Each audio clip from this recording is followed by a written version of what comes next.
Bonjour, donc voici la capsule numéro 3 pour Human Art TV. Nous étions en train de créer tout un cycle de vidéos avec plusieurs capsules pour expliquer la danse à Duende Network, comment elle a été fondée, comment elle a été créée et ce qu'elle est devenue. Donc ça permet de clarifier pour toutes les personnes intéressées. La dernière vidéo a des sous-titres, donc pour ceux qui ne parlent pas le français, en attendant que nous décidions si nous avons le temps de mettre toutes les traductions, ce que j'avais à l'intention de faire à l'origine, vous pouvez en tout cas prendre les sous-titres et les traduire, ou bien vous pouvez aussi aider aux traductions par générosité pour aider les uns et les autres à comprendre les vidéos.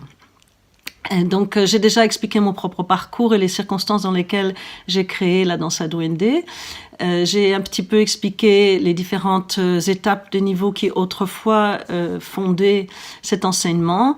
Comme dans cet enseignement, il y avait un processus qui consistait à vivre directement des expériences par le corps et par la création de situations spécifiques qui font que le corps est utilisé d'une certaine façon pour mettre l'accent sur des perceptions particulière du corps.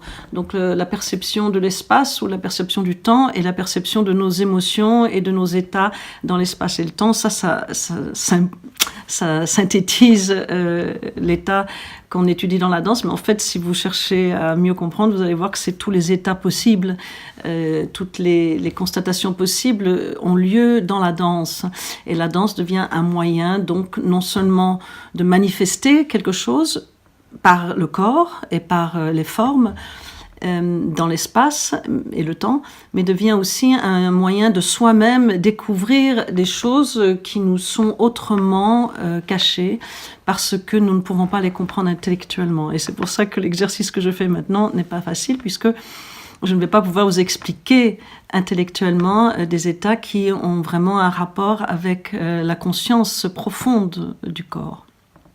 Donc les yeux, les oreilles, le nez, la langue, les sensations, la structure osseuse, et puis ensuite tous les aspects de l'énergie, du souffle, et puis les aspects de l'esprit. C'est le but de ce réseau. C'est d'introduire dans toutes les activités cette conscience grâce à la danse, à travers la perception que tout ce que nous faisons est toujours une sorte de danse. C'est plutôt l'état dans lequel on est dans l'action qui définit le fait que nous sommes dans la danse ou non. Et il n'y a pas vraiment une différence entre être assis et danser. Si par exemple je décide que mon assise est une danse, ce n'est pas parce que je la change qu'elle devient une danse, c'est parce que ma conscience devient danse, que mon corps manifeste la danse. Et donc ça, c'est quelque chose qu'on peut vivre tout le temps. Ça veut dire que nos entraînements, en fait, ont lieu jour et nuit sans arrêt. Ça change complètement l'idée d'entraînement. Bien qu'évidemment, j'encourage tout le monde à s'entraîner physiquement, bien sûr, évidemment. Mais disons que l'idée que nous n'avons pas de temps n'est pas la question ici, puisque nous avons en général le temps d'être vivants tant que nous sommes vivants, puisque c'est une histoire de temps. Une fois qu'on est mort, on n'a plus le temps. Donc, pour vous parler de la danse à Duende, il y avait tellement de possibilités de création de situations et de façons d'utiliser le corps et de développer ces situations que pour mes élèves et pour qu'ils puissent eux aussi créer les mêmes enseignements que moi, mais selon leur propre expérience, et ce qui était très important pour moi, puisque je ne voulais pas cloner mes élèves et que je ne voulais pas en faire des imitations de mon propre processus, mais au contraire qu'ils puissent puiser dans tout cet enseignement la façon de eux-mêmes reproduire l'expérience en fonction de leur propre bagage, de leur propre connaissance et de leur propre expérience. Et donc, il a fallu donner une définition globale de l'école, puisqu'il fallait que l'école puisse s'épanouir et nous étonner, il fallait qu'elle puisse être créative, mais il fallait en même temps quand même lui donner certaines limites, parce qu'effectivement, il n'était pas question non plus de faire tout et n'importe quoi. Donc, je vous donne un exemple que j'aime bien, c'est un exemple facile à comprendre. Si vous allez dans un restaurant, normalement, le cuisinier a choisi ce qu'il a utilisé pour cuisiner et il n'a pas pris une casserole où il a mis tout ce qu'il trouvait dedans, n'importe comment. Et donc ça, c'est avec nous, c'est très très important. Notre corps, notre esprit et notre notre fonction entre le corps et l'esprit a absolument besoin de clarté, et cette clarté est très très importante. Donc comment je pouvais faire pour que la liberté puisse être en même temps claire, sans être systématique, mais en considérant la nécessité de la méthodologie, en tout cas dans ce qui est de la pédagogie, et aussi dans ce qui est du processus personnel de chaque étudiant. Donc j'ai donné une simple explication que je vais vous donner maintenant. Elle sera peut-être, j'espère, pas trop longue, mais ça demande quand même un peu de temps de l'expliquer. Donc on appelle danza duende. Danza, en espagnol, ça veut dire danse, c'est facile, et la danse, l'idée c'est de danser sa vie. Vraiment, à l'origine, c'était pas la mode à l'époque. D'ailleurs, personne ne disait ça à l'époque. Mais en tout cas, c'était l'idée que vivre sa danse pleinement, c'est-à-dire ce n'est pas reproduire des mouvements, ce n'est pas montrer quelque chose, mais vraiment vivre quelque chose, par exemple sur scène, mais aussi que cette danse, elle pénètre dans la vie quotidienne. Donc il y a un va-et-vient entre la manifestation artistique pure de la danse, donc l'artistique dans le sens de la recherche artistique, dans le sens du souci de l'excellence artistique, et en même temps l'excellence humaine, simple et directe dans la vie quotidienne grâce à la danse, grâce aux découvertes qu'on a fait à travers la danse. Donc ça, c'était très important pour dire danza et duende. Et donc duende vient de l'espagnol dans le monde gitan. Et c'est Federico García Lorca qui a rendu ce terme duende célèbre, alors que c'était utilisé plutôt dans le cadre de familles gitanes, et particulièrement dans le cadre des entraînements dans les familles traditionnelles en Espagne, où les gitans ont dû s'adapter à une société où ils ont été obligés de devenir espagnols, ils ont été obligés même de devenir sédentaires contre leur gré, de façon très violente. Et c'est le seul pays en Europe où les gitans ont été obligés de s'insérer dans la société, et c'est d'ailleurs pour ça qu'on trouve en Espagne énormément de gitans dans la vie artistique, dans la vie médiatique et en général les arts de la tauromachie et les arts de la danse et de la musique, entre autres. Voilà, et c'est quelque chose qu'on ne trouve pas dans d'autres pays d'Europe, parce qu'en Espagne, il y a eu vraiment une agression sur le peuple gitan, mais qui a consisté à les obliger, ou bien vous intégrer, ou bien vous êtes mort. En gros. Et donc, le mot duende s'est développé dans ces familles pour dire qu'il y a quelque chose de magique qui se passe dans le processus artistique, qui dépasse le cadre de la technique, qui dépasse même le cadre de la virtuosité. Donc on peut trouver une virtuosité sans duende, on peut trouver une duende sans virtuosité. Et il s'agit de quelque chose de profondément humain, et qui fait que il y a une absence de division entre l'être qui danse ou qui chante ou qui joue, les personnes qui sont présentes au spectacle, qui sont les spectateurs de cette action, et l'action. Donc la dualité disparaît, et à un moment donné, tout le monde sent quelque chose de profond qu'on ne sait pas expliquer. Et d'ailleurs, c'est peut-être plus intéressant de ne pas l'expliquer. Donc c'était très important pour moi, ce duende, parce que mon enseignement consistait non pas à prétendre trouver le duende, parce que ça c'est le duende qui nous trouve éventuellement. Ça consistait plutôt à dire, mais puisque le duende nous trouve, si on est prêt, l'important c'est de nous préparer à être disponible, à être présent, à être là. Et j'ai voulu faire une extension parce que je me suis rendu compte aussi que le duende n'était pas suffisant pour moi, en tout cas pour mon exigence, parce que je trouvais que quand on faisait le voyage de la vie quotidienne vers le processus artistique, tout va bien, mais quand on retourne du processus artistique vers la vie quotidienne, c'était compliqué. Donc si on étudie la vie de gens qui ont vraiment eu la réputation d'avoir le duende, comme on dit en Espagne, tener duende, ce sont en général des personnes qui ont des vies extrêmement compliquées, difficiles, et une souffrance énorme. D'ailleurs, cette souffrance est aussi très souvent participative de l'immense quantité d'énergie qu'ils peuvent gérer pendant l'acte artistique de chanter, de danser ou de jouer de la musique. Pour prendre ces exemples, il pourrait y en avoir d'autres, mais on va rester sur les exemples de ce genre. Pardon. Et Et donc, c'était les deux aspects du projet, la dansa, donc danser la vie et duende, mais aussi le duende dans la vie quotidienne. Et donc, je disais même à l'époque, puisque la danse est duende, pourquoi pas la vie? Donc ça, c'était mon souci. Et pour que toutes les personnes qui développaient ce projet, qui devaient s'infiltrer dans beaucoup de techniques différentes, pas seulement les techniques que moi je maîtrise, mais des techniques que d'autres personnes maîtrisent aussi, il était indispensable de donner un cadre qui exclut des éléments qui ne me semblaient pas adéquats. Donc je vous donnerai un exemple. C'est par exemple un cuisinier, à nouveau, quand il cuisine et qu'il choisit les aliments, il tient à cœur que les gens non seulement apprécient sa cuisine, mais aussi restent en bonne santé. C'est-à-dire qu'ils ne vont pas, par exemple, être malades après le repas, ce qui serait quand même un peu gênant.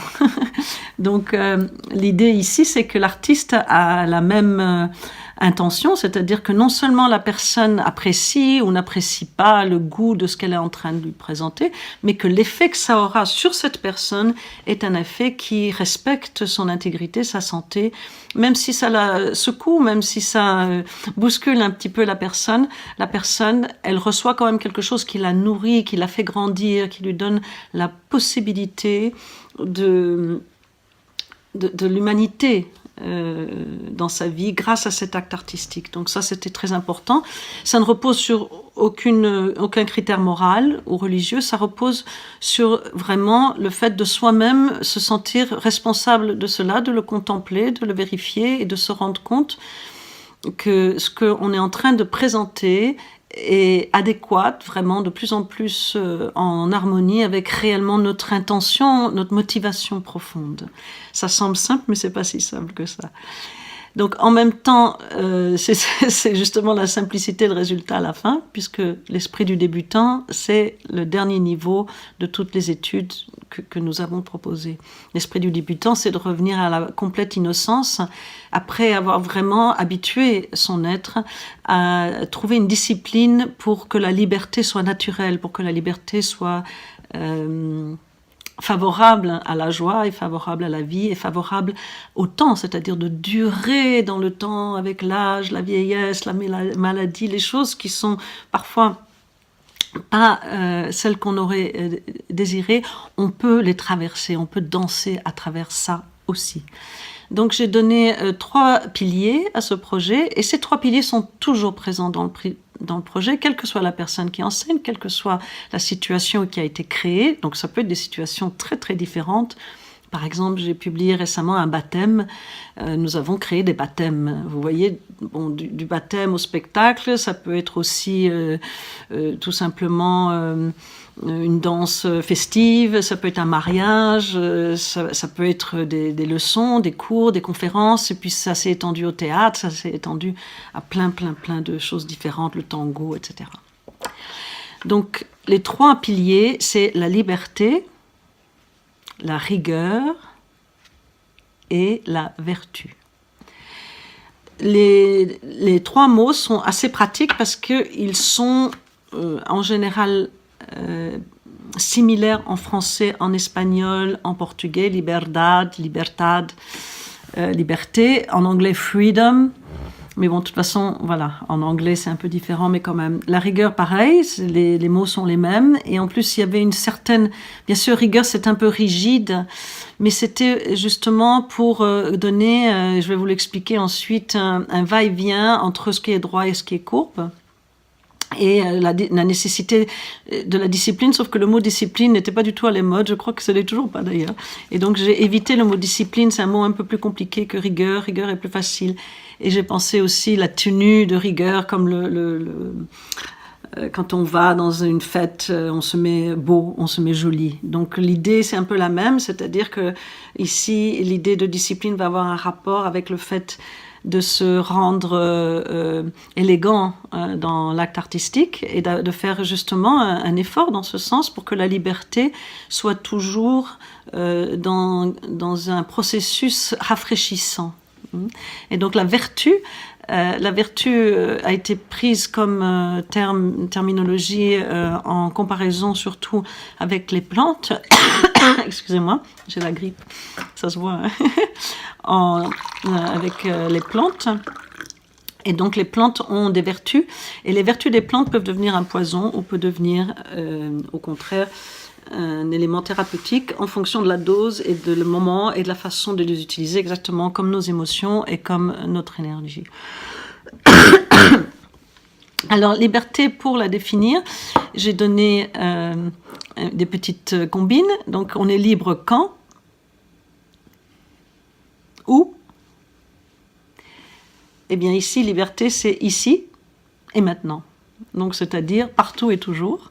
Ça, c'est vraiment le fondement de la danse Duende, c'est le processus intérieur de la liberté. Il est très, très, très important.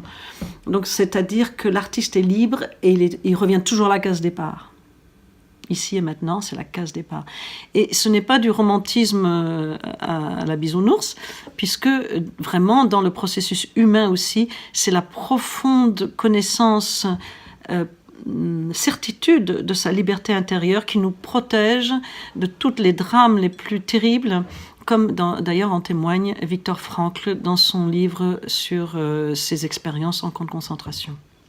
Donc c'était un exemple que je donnais pour vraiment appuyer le fait que cette liberté n'est pas quelque chose de fantaisiste, c'est une réelle découverte intérieure de l'espace qui est illimité dans notre mystère, quelque chose en nous, et en tant qu'être humain a cette possibilité.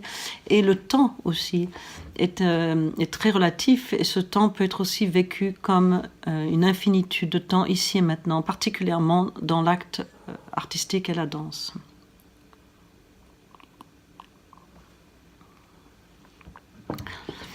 Donc l'espace et le temps. Donc ici, la liberté va travailler l'espace et le temps dans son immensité, dans sa grande richesse et dans sa vacuité, la plénitude et la vacuité. Donc le temps aussi, c'est l'espace du temps qui devient immense alors que ce n'était qu'une seconde. Donc toutes ces choses, on va les vivre et on va créer des situations qui vont les vivre. Et il faut absolument que dans le réseau de la danse Duende, toutes les personnes ne perdent jamais de vue cette liberté. Elle est très très importante. Les personnes sont libres, la pensée est libre, les possibilités créatives sont libres. La rigueur paraît tout à fait l'inverse, et ça ne l'est pas. Donc ici, la rigueur, c'est une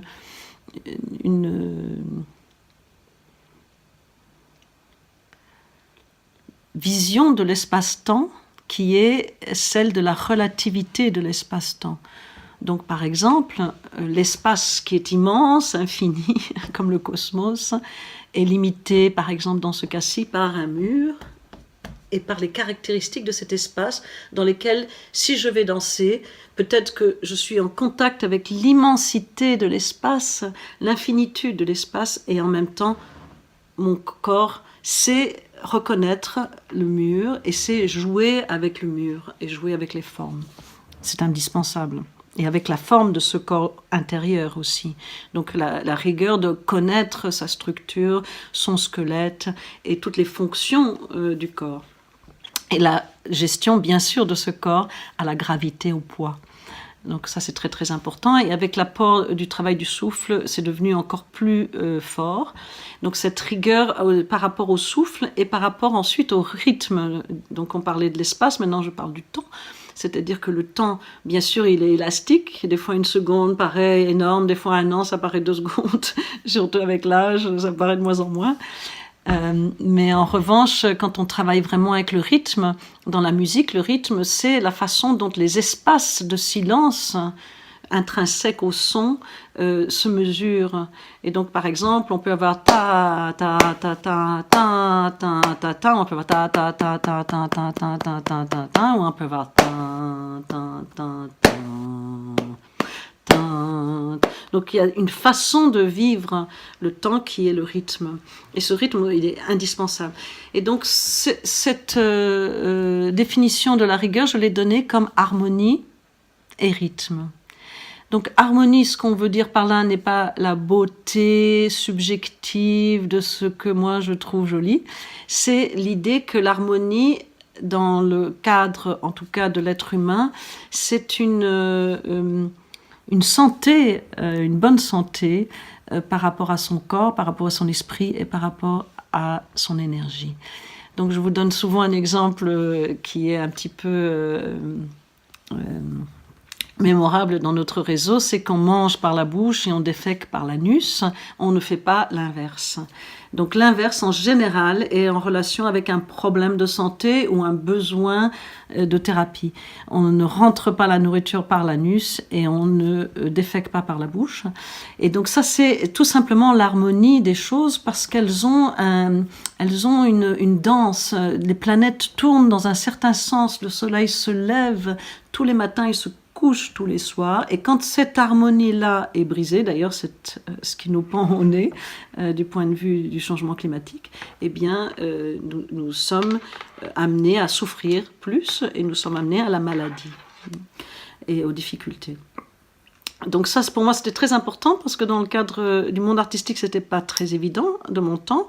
On était passé d'un excès d'esthétique à un excès de n'importe quoi, et on pensait que même éventuellement venir sur scène et peut-être même faire caca par la bouche, ça serait intéressant. Et moi, j'ai l'impression que ce n'est pas intéressant quand c'est pris de façon aussi peu soucieuse de la production d'énergie et de ce qu'elle provoque dans le public et dans ce qu'elle provoque dans les gens. Donc, exactement comme je vous ai donné l'exemple du cuisinier.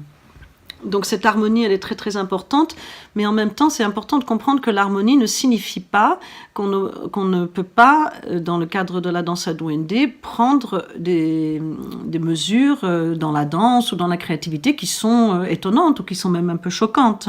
C'est pas tellement ça, c'est plus le fait qu'à l'intérieur de cette audace, il y aura en même temps une véritable conscience de la santé et du fait qu'on va soulever quelque chose de difficile pour faire de cette énergie quelque chose qui va se dénouer d'une façon ou d'une autre.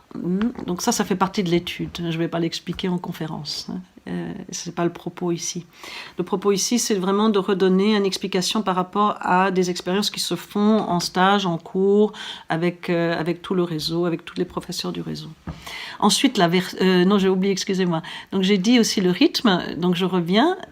Donc rigueur, c'est harmonie et rythme.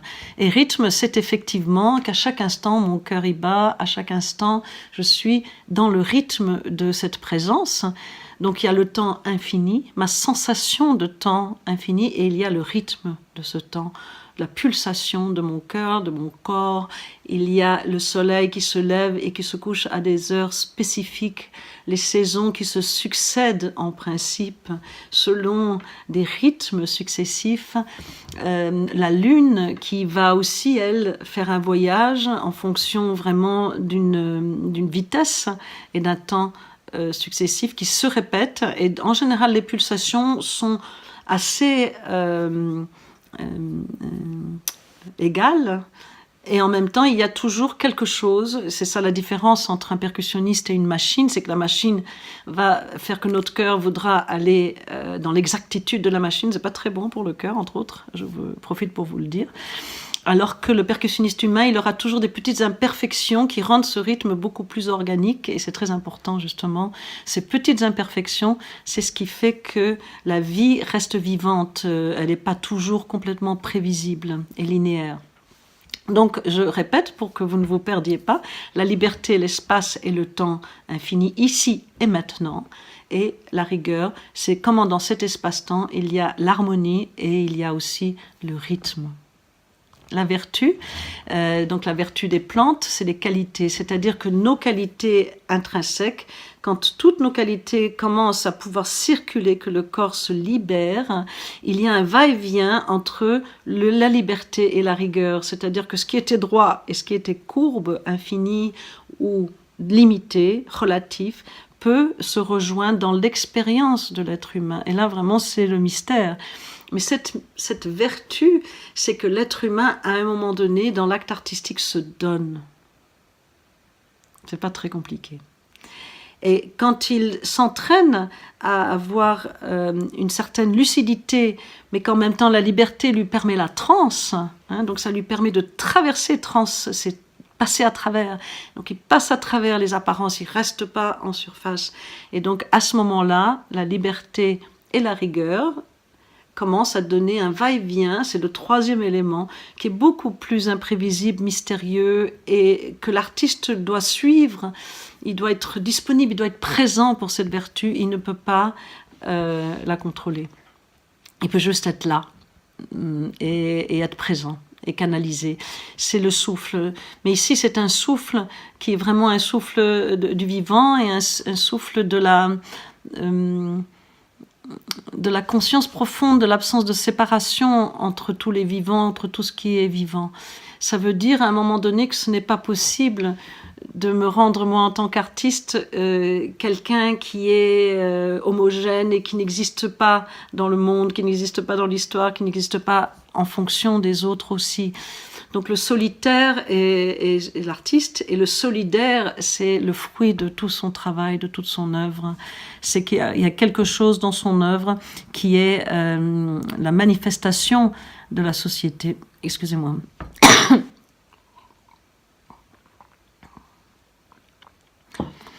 C'est-à-dire que, pour terminer ce que j'explique ici, la société se manifeste à travers l'artiste, et l'artiste, il donne les graines de ce que sera la société. Et ça, c'est tous les artistes dans tout le monde entier qui participent à cette production symbolique, et le symbole est la force la plus puissante. Et donc ce que je voudrais mettre en avant ici, c'est que l'artiste est un être peut-être qui a du mal à gagner sa vie, il a peut-être du mal à se faire reconnaître, il a peut-être du mal à être apprécié, surtout quand il a une véritable sincérité profonde dans son processus. Et en même temps, de toute façon, quoi qu'il fasse, c'est très important pour les générations, ce qu'il est en train de mettre en œuvre, même si les générations ne s'en rendront compte qu'après sa mort ou plus tard, c'est que tout ce que l'artiste fait, c'est comme si toute la société, toute l'histoire du monde passait à travers quelqu'un, et ce que ce quelqu'un va rendre, c'est ce qui va influencer la prochaine personne, multipliée par quelques millions de gens. Voilà. Dans le cas de la danse, c'est très immédiat, parce que la danse est impossible à reproduire, surtout dans notre travail, puisque nous, et ça je vais en parler, parce que c'est très important, je voudrais vraiment un peu plus appuyer sur des choses que je voudrais que mes propres professeurs prennent note, parce que ce sont des choses qui peut-être nous échappent un petit peu trop. Donc, ce que la personne... je me suis un peu perdue, excusez-moi. Ce que la personne, elle manifeste en tant qu'artiste, c'est le fruit de tout ce qu'elle a travaillé, mais il y a plus que ça, il y a toute sa génération. Donc ça veut dire que quelque part, c'est moi, et en même temps, ça me dépasse. Donc, c'est pour ça qu'à un moment donné, le fait de se mettre au service de cette dimension, et le fait à un moment donné de rentrer dans le mystère, ça va nous libérer de cette nécessité perpétuelle d'être confirmé par les autres, d'être réaffirmé par les autres, de tout le temps se regarder dans le miroir, de tout le temps se préoccuper. Ça va nous aider. Évidemment, l'âge va nous aider aussi. Dans ce cas-ci, l'âge est à notre faveur, et pas l'inverse.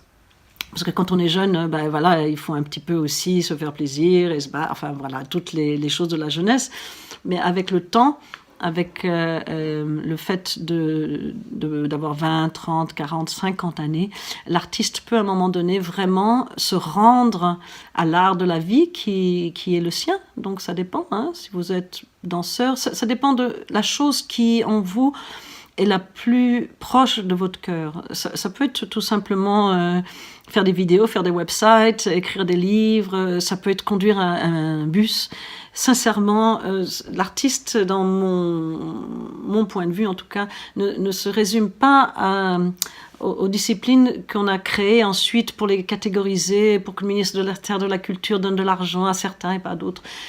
Je crois que vraiment, du point de vue de l'être humain, le principe de l'artiste, c'est de donner quelque chose justement particulier à la poésie de l'être humain à l'intérieur d'une fonction, que ce soit cuisiner, que ce soit conduire, que ce soit quoi que ce soit d'ailleurs. Hein. Donc l'effet vivant, l'effet du cœur à l'intérieur de ce qu'on est en train de faire du point de vue de notre action. C'est pour ça que tout dans sa douane est de l'action. Et ça, je voudrais ensuite plus parler de ça dans les prochaines vidéos. Là, on va bientôt terminer celle-ci. Donc la troisième, le numéro 3. C'est toujours de l'action, c'est-à-dire que la liberté, la rigueur et la vertu s'expriment ici et maintenant, avec une conscience de la relativité de l'espace-temps dans lequel je me trouve et de mon corps, et en m'ouvrant, me rendant disponible à la vertu de cette situation, mais aussi de ma propre façon de vivre cet instant.